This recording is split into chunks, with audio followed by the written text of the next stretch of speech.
Nah, video kali ini kita akan belajar tentang determinan dan inverse pada matriks. Nah, determinan dan inverse pada matriks ini nanti akan terbagi dua. Yang pertama itu determinan dan inverse matriks di ordo 2x2 dan determinan dan inverse matriks di ordo 3x3. Nah, yang sekarang saat ini saya mau menjelaskan tentang determinan dan inverse matriks yang ordonya 2x2. Nah, di sini ada catatan, saya tulis note ya. Jika matriks A dan B adalah matriks yang berordo 2x2, sedemikian sehingga A dikali B sama dengan B dikali A sama dengan identitas, I ini adalah identitas ya, maka B adalah inverse dari A dan A adalah inverse dari B. Jadi singkatnya dari note ini ya, singkatnya dari note ini adalah kalau misalnya ada sebuah matriks, misalnya saya buat matriks A gitu ya, kalau dia dikalikan dengan inverse-nya sendiri, maka pasti hasilnya adalah identitas. Ya, jadi ini saya pakai dua variabel aja supaya gampang. Saya pakai variabelnya A dan B. Jadi singkatnya dari kalimat panjang di catatan ini, di note ini, itu artinya adalah kalau ada sebuah matriks dikalikan dengan inverse-nya sendiri, maka hasilnya pasti adalah identitas. Nah, maka di sini saya ada dua permisalan. Misalnya saya buat atau saya kasih dua buah matriks, yaitu di sini ada matriks A yang ordonya 2x2, di mana komponennya adalah A, B, C, D, dan A inverse-nya atau inverse dari matriks A itu komponennya adalah P, Q, R, S. Nah, sama seperti halnya tadi ya, di sini ya, kalau A dikalikan dengan A inverse atau sebuah matriks dikalikan dengan inverse-nya sendiri, pasti hasilnya adalah identitas. Maka dari contoh ini saya juga bisa asumsikan bahwa kalau A dikalikan dengan A inverse-nya pasti hasilnya adalah identitas. Di mana A-nya itu adalah A, B, C, D dan A inverse-nya itu adalah P, Q, R, S. Sama dengan identitas, matriks identitasnya itu mengikuti ordonya ya. Kalau karena di sini ordonya 2x2, maka matriks identitasnya juga di sini 2x2, yaitu 1 0 0 1. Nah, maka dari itu ruas yang sebelah kiri, karena ini dalam bentuk perkalian, jadi saya kali matriks A dengan inverse-nya sendiri. Kita tahu bahwa perkalian matriks itu adalah baris dikali dengan kolom. Jadi A nanti dikali dengan P ditambah dengan P dikali dengan R. Maka jadinya seperti ini. Jadi AP plus BR. Lalu di sininya AK plus BS. Lalu yang ini jadi CP plus DR. Lalu ini jadi CQ plus DS. Sama dengan identitas yaitu 1001. Nah, kalau sudah seperti ini, kita buat jadi sebuah persamaan. Jadi komponen-komponen yang seletak ya, jadi kita buat seperti kesamaan dua matriks ya. Ini kan posisinya di A11, di sini juga nih harus kita buat jadi sama dengan A11 di matriks di ruas sebelah kanan. Nah, maka dapatlah persamaan AP plus BR sama dengan 1 karena posisinya sama ya. Jadi di sini AP plus BR itu sama dengan 1. Lalu begitu juga selanjutnya AK atau CP dulu ya, bawahnya dulu. CP plus DR itu sama dengan 0. Lalu yang berikutnya adalah AK plus BS itu sama dengan 0 juga.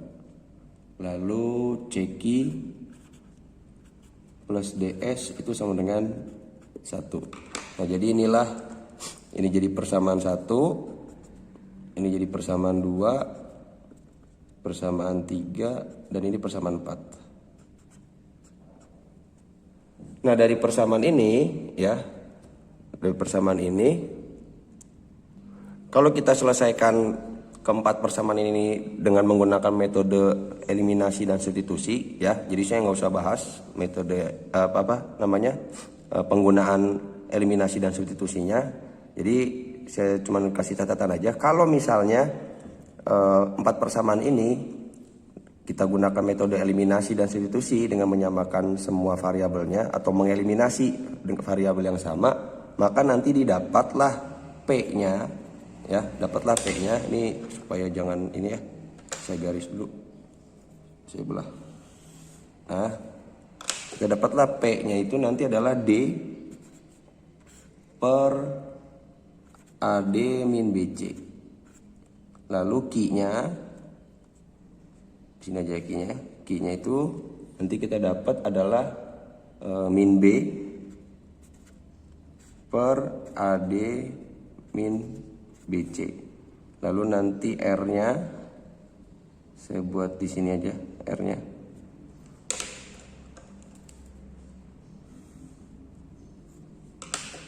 Ini nanti R-nya dapatlah min C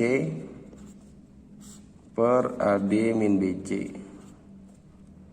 Lalu dapatlah S-nya nanti A per AD min BC.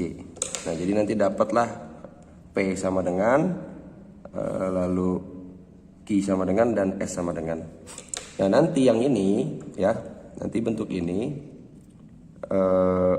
kita substitusikan ke dalam inverse-nya. Kenapa inverse-nya? Karena kan ini jadi P sama dengan Q, R, dan S. Jadi P, Q, R, S-nya kita ganti sama ini.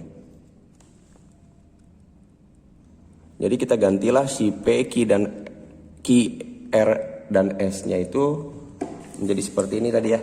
Nih, jadi kita substitusi, kita ganti. Jadi A inverse-nya itu, jadi saya ganti dulu P-nya. Tadi karena P-nya itu adalah D per AD min BC. Lalu Q-nya itu adalah min B per AD min BC. Lalu R-nya itu min C per AD min BC juga. Lalu R-nya itu adalah A per AD min BC. Ya, ini adalah A inverse-nya. Ya, ini adalah A inverse-nya. Nah, karena di di setiap posisi ya, di setiap posisi itu ada AD min BC, maka AD min BC-nya itu kan bisa merupakan skalar ya. Jadi saya keluarkan dia. Jadi A inverse-nya itu sama dengan, jadi AD min BC saya keluarin karena dia pecahan, jadi kan 1 per gitu ya. AD min BC. Sisanya apa? Sisanya berarti di sini D, sisanya berarti di sini adalah min C. Di sini adalah sisanya min B, dan di sini adalah sisanya A. Nah, maka bentuk inilah yang merupakan atau bentuk inilah yang menjadi inverse atau rumus dari inverse matrix. Ini saya kotakin warna kuning.